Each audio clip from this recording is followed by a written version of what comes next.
Hey, Jason here from Drive Local TV, and today we're going to explore how to do your own inspection before you drive a used car off the lot. And I'm here at Cascadia Motors with Weston, the owner, and he does a ton of auction buying. And so his job is to make sure that he's not putting a lemon on his lot. So he knows exactly how to do an inside and outside inspection of these used cars before he purchases. And I want to pick his brain. How do you know whether or not you're purchasing a lemon? I'm not a super technical guy. I don't really understand the mechanical parts of cars. I just drive the car and I want to know that it's safe and reliable and then it's not going to break down 5,000 miles after I pick it up off the lot. So I'm going to ask him, how do you know whether or not you're getting into a lemon? And hopefully that'll help you save a lot of hassle and headache and thousands of dollars of repairs as you go out and purchase your next used vehicle. Let's dive in.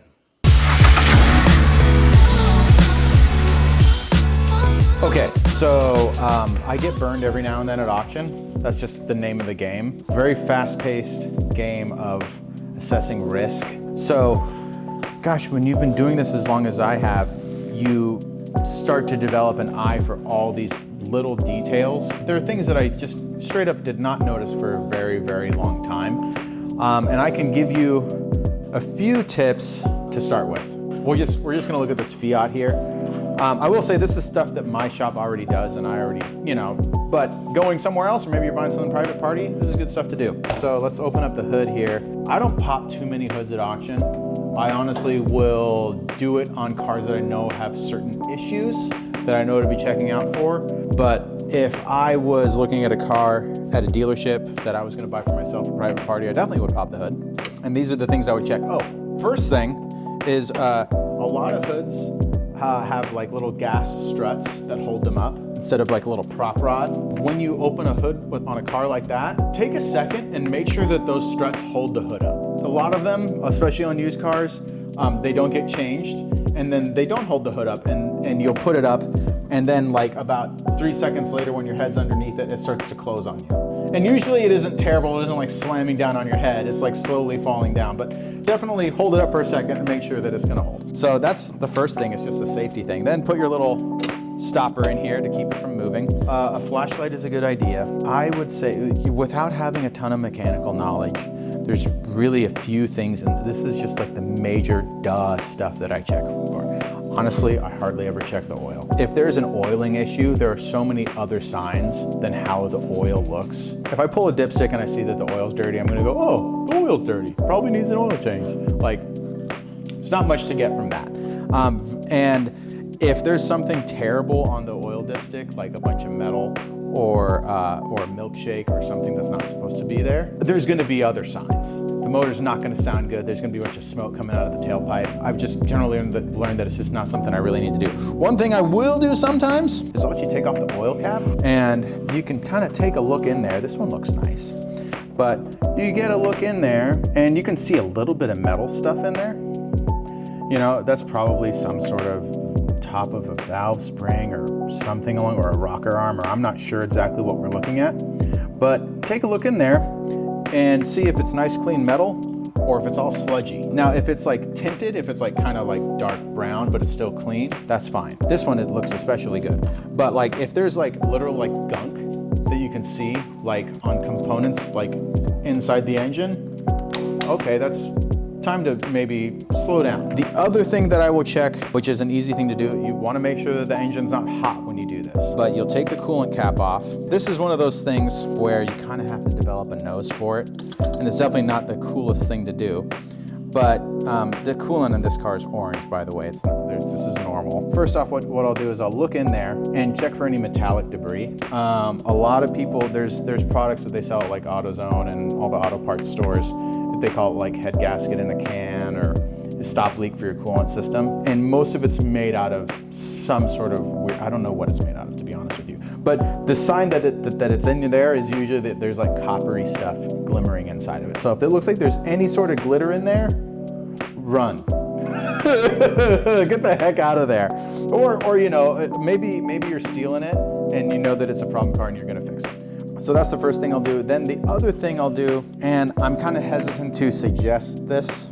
We are not liable for any accidents that's happened. After the car is driven and it's warmed up, as long as it's not like piping hot, you carefully, maybe you grab a rag, you put it on top of the radiator cap, you slowly open it so that it just lets off the pressure without burning your hand.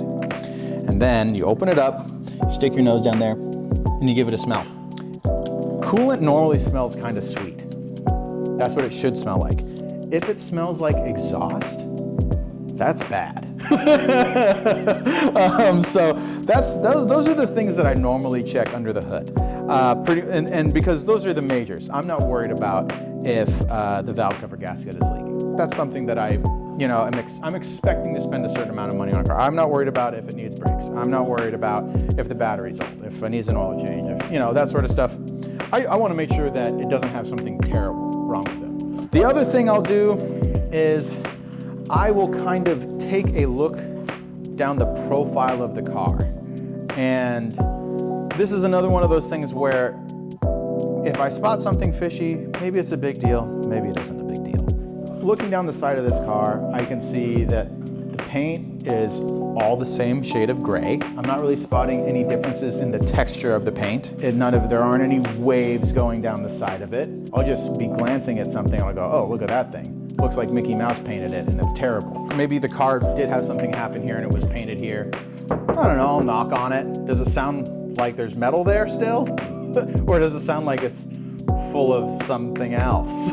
I don't really care if a car's had a little paintwork on it. It's a car. Cars get fixed. It's okay as long as it's not structural, it's not affecting the safety of the vehicle, and the quality of the work is good, no big deal. And generally speaking, if the quality of the work is good, I'm not really gonna notice it, unless I'm like really, really looking closely. I wish I could show you some bad paintwork so you'd know what it looks like. In fact, here, hang on.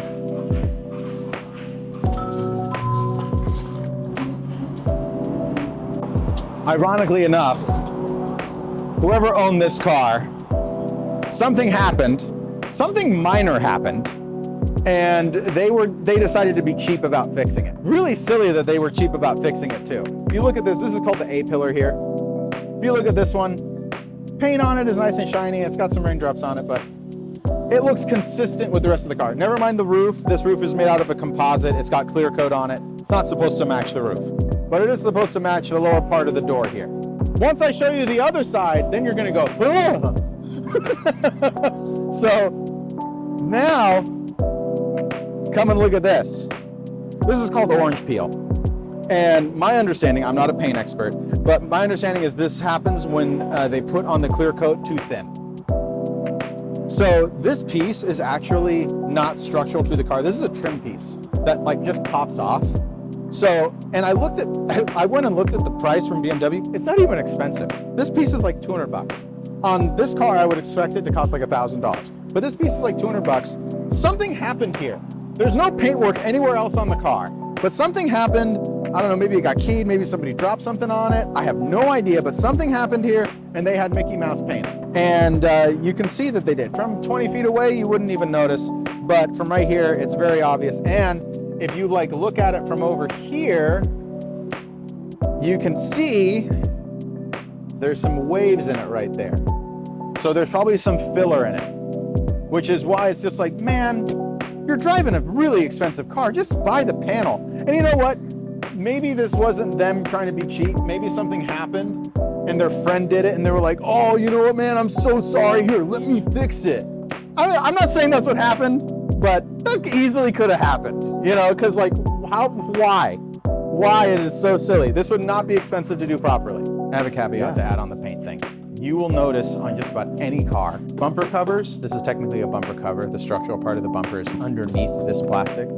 Bumper covers are made of plastic, most of the body panels are made of metal. Therefore, the paint is gonna look slightly different, even if it's the exact same paint. If you start scrutinizing just any old car laying around and you start looking at the bumper versus the hood and the fender, you're gonna go, oh yeah, they're all kind of a little bit not matching exactly. And that's totally normal. On normal cars for everyday people that aren't collector's items, it just doesn't matter, at least in my opinion. The other thing you can do is compare one side of the car to the other side of the car.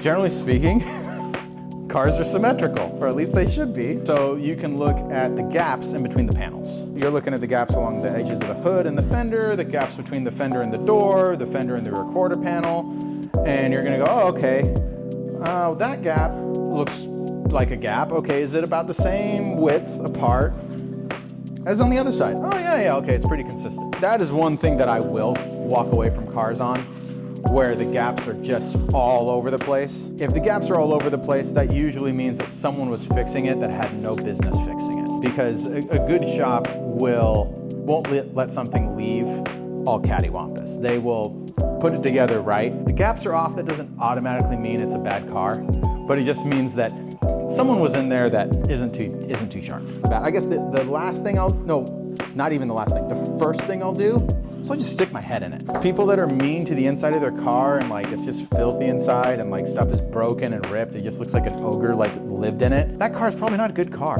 If they treated the interior like that, they probably treated everything else like that. And generally speaking, that rings true. If the inside of the car is in reasonably good shape, then it probably wasn't beat on. It's as simple as that.